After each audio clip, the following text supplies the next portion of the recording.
नमस्कार, मैं अरीशा। आप देख रहे हैं भारत की बात। गाजा में संघर्ष की शुरुआत 7 अक्टूबर 2023 को हुई, जब हमास ने इजराइल पर बड़े पैमाने पर हमला किया। इस हमले में 1200 से अधिक लोग मारे गए और 251 को बंधक बनाया गया। इसके जवाब में इजराइल ने गाजा पर भारी सैन्य कार्रवाई शुरू कर दी, जिससे व्यापक विनाश और मानवीय संकट पैदा हो गया। वहीं स्वास्थ्य मंत्रालय के अनुसार इस संघर्ष में अब तक 56,300 से अधिक लोग मारे गए, जिनमें महिलाएं और बच्चे भी शामिल हैं।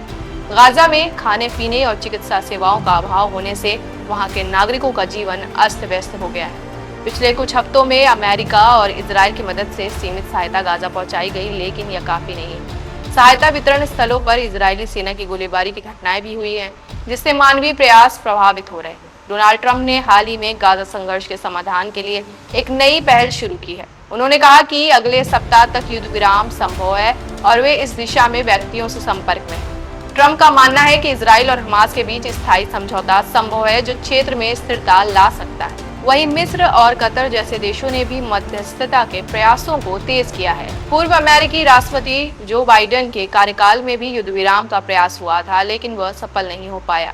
अब ट्रंप और क्षेत्रीय नेता मिलकर एक व्यापक योजना पर काम कर रहे हैं, जिसमें मिस्र और संयुक्त अरब अमीरात जैसी देश गाजा के प्रशासन और हमास के भविष्य को लेकर प्रस्ताव ला रहे हैं।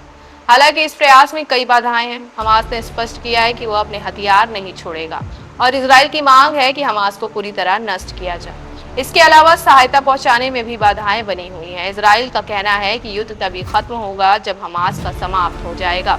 इस जंग का सबसे बड़ा असर वहां के आम नागरिकों पर पड़ा। बच्चे रोगी हैं, महिलाएं अपने परिवार के सदस्यों के साथ फंसी हुई हैं और हजारों लोग अपने घरों से बेघर हो चुके हैं। इन सबसे परे कई परिवार अपने प्रियजनों का अंतिम संस्कार कर रहे हैं और जीवन यापन के लिए संघर्ष भी कर रहे हैं। हालांकि क्षेत्र में शांति की उम्मीदें जगी हैं। अंतर्राष्ट्रीय नेता संयुक्त राष्ट्र और क्षेत्रीय शक्ति हस्तक्षेप के साथ एक स्थायी समाधान की दिशा में प्रयासरत हैं। ट्रंप का मानना है कि यदि अमेरिका और क्षेत्रीय देश मिलकर प्रयास करें तो युद्ध के अंत और शांति स्थापना संभव है। ये संघर्ष केवल राजनीति नहीं है, बल्कि मानवीय है। हर मानव जीवन का महत्व है और शांति का रास्ता खोजने के लिए हम सभी को प्रयासरत रहना चाहिए। उम्मीद है कि जल्द ही गाजा और पूरे क्षेत्र में स्थिरता और शांति आएगी, ताकि वहां के नागरिक फिर से अपने जीवन को सामान्य बना सके। ऐसे ही तमाम खबरों के लिए बने रहिए हमारे साथ। चैनल पर नए हैं तो चैनल को सब्सक्राइब जरूर करें और देखते रहिए भारत की बात। तो अपने एवं अपने परिवार के बेहतर स्वास्थ्य के लिए परम मल्टी स्पेशलिटी हॉस्पिटल आइए, क्योंकि आपका जीवन अनमोल है।